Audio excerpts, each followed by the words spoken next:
Assalamualaikum warahmatullahi wabarakatuh. Nama saya Nita Lutfiana. Saya dari kelas 4 PGSD A7 akan membahas tentang model pembelajaran inquiry based learning dan model pembelajaran problem based learning. Yang pertama yaitu ada inquiry based learning atau biasanya disebut IBL adalah sebuah teknik mengajar di mana guru melibatkan siswa di dalam proses belajar melalui penggunaan cara-cara bertanya dan berpikir.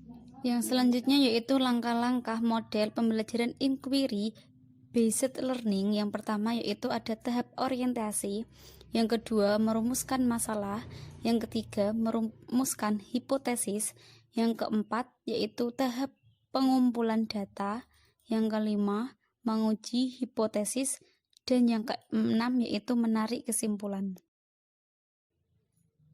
Yang selanjutnya yaitu ada karakteristik model inquiry based learning.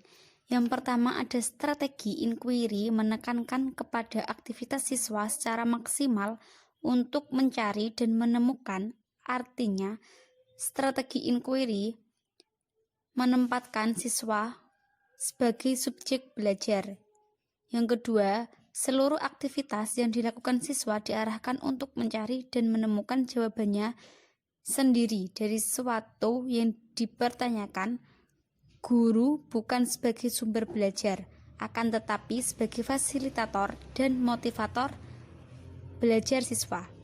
Selanjutnya yaitu ada tujuan dari penggunaan strategi pembelajaran inquiry adalah mengembangkan kemampuan berpikir secara sistematis, logis, dan kritis.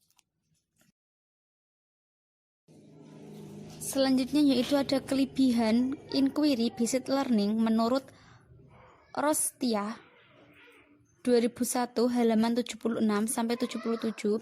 Yang pertama yaitu ada mendorong siswa untuk berpikir dan bekerja atas inisiatifnya sendiri, bersikap objektif, jujur, dan terbuka.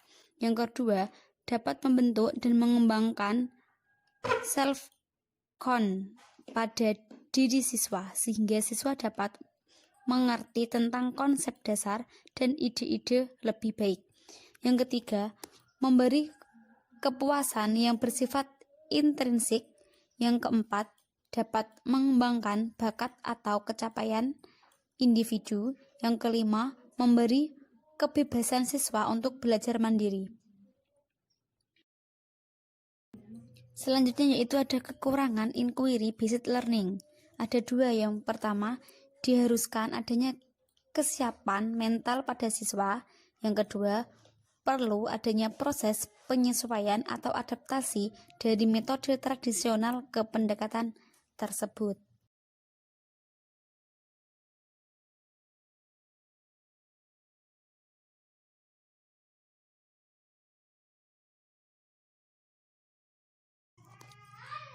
Yang selanjutnya yaitu pengertian problem based learning atau biasanya disebut PBM adalah suatu pendekatan pembelajaran yang menggunakan masalah dunia nyata sebagai suatu konteks bagi peserta didik untuk belajar tentang cara berpikir kritis dan keterampilan memecahkan masalah, serta untuk memperoleh pengetahuan dan konsep yang esensial dari materi kuliah. Selanjutnya yaitu ada langkah-langkah model pembelajaran problem based learning. Ada 5. Yang pertama, orientasi peserta didik pada masalah. Yang kedua, mengorganisasikan peserta didik untuk belajar. Yang ketiga, membimbing penyelidikan individu maupun kelompok. Yang keempat, mengembangkan dan menyajikan hasil karya. Yang kelima, menganalisis dan mengevaluasi proses pemecahan masalah. Selanjutnya yaitu karakteristik pembelajaran problem based learning. Ada 5. Yang pertama, siswa didorong untuk mengembangkan pengetahuannya secara mandiri. Yang kedua, dalam proses pemecahan masalah, mungkin siswa belum mengetahui sehingga siswa harus untuk mencari sendiri melalui sumbernya. baik dari buku maupun dari informasi lainnya.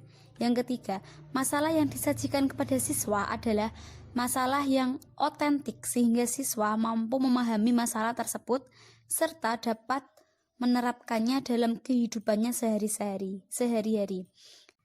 Selanjutnya yaitu kelebihan pembelajaran problem based learning. Ada 6. Yang pertama, pembelajaran berfokus pada masalah sehingga materi yang tidak ada hubungannya tidak perlu saat itu dipelajari oleh siswa.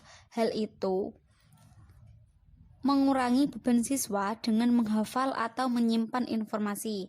Yang kedua, siswa memiliki kemampuan membangun pengetahuan sendiri melalui aktivitas belajarnya. Yang ketiga, siswa terbiasa menggunakan sumber-sumber pengetahuan baik dari perpustakaan, internet, wawancara, dan observasi. Yang keempat, siswa didorong untuk memiliki kemampuan memecahkan masalah dalam situasi nyata. Yang kelima, kesulitan belajar siswa secara individu dapat diatasi melalui kerja kelompok dalam bentuk peer teaching. Kemampuan menilai kemajuan belajarnya sendiri.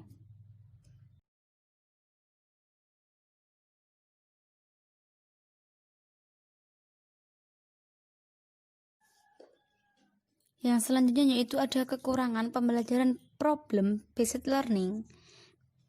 PPM tidak dapat diterapkan untuk setiap materi pembelajaran. Ada bagian guru berperan aktif dalam menyajikan materi. PPM lebih cocok untuk pembelajaran yang menuntut kemampuan tertentu yang intinya dengan pemecahan masalah.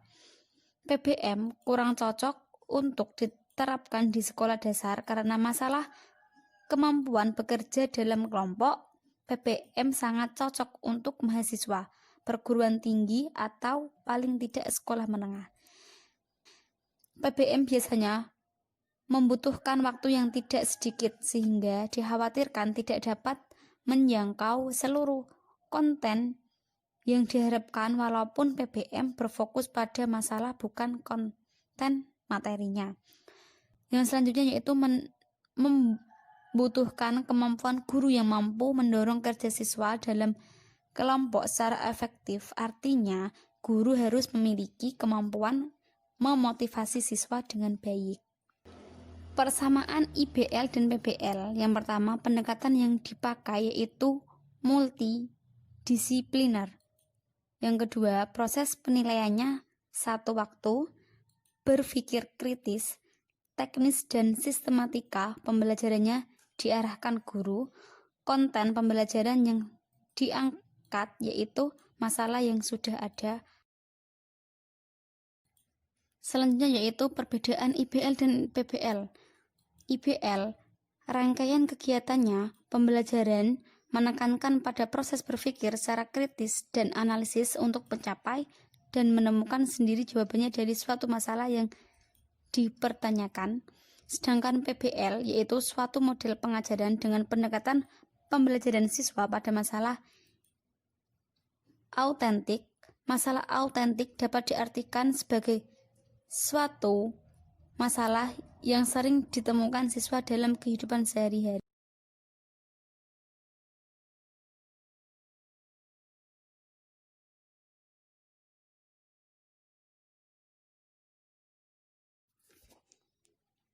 Terima kasih atas sampaian materi dari saya. Wassalamualaikum warahmatullahi wabarakatuh.